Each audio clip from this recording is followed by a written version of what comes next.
Now to this developing story. More and more San Diegans trying to find a way, of course, to lower their skyrocketing energy bills.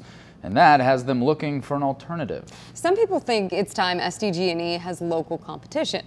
10 News reporter Jeff Lasky looks at whether their plan could save money.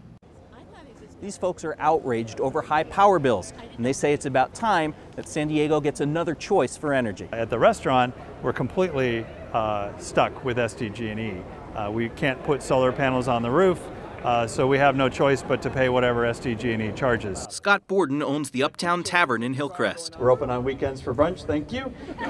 Those SDG&E charges run him $40,000 to $50,000 each year, a cost which is going up. That's why at a rally today in front of City Hall, Borden came out in favor of what's known as community choice energy. City Council member Barbara Bree agrees, telling me it's time to take away SDG&E's monopoly. When you own both Boardwalk and Park Place, you can charge higher rent. Under community choice, the city of San Diego would start its own utility. SDG&E would still handle the infrastructure, from power lines to billing and customer service. But the new independent CCE agency would buy the energy, focusing more on renewables better for the environment.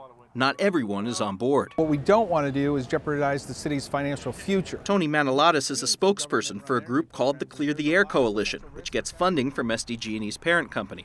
He says they're not opposed to community choice in the future, but says it's not ready now. He says the 18 or so communities that have tried it in California already only see a tiny difference in rates. For example, Solana Beach started community choice in June and only charges about 2% less than SDG&E. What we've seen from government-run energy programs is there's a lot of potential risks for taxpayers, but not a lot of potential upside. Mayor Kevin Faulconer is still deciding whether to support community choice, and both sides are lobbying hard to convince him they're right.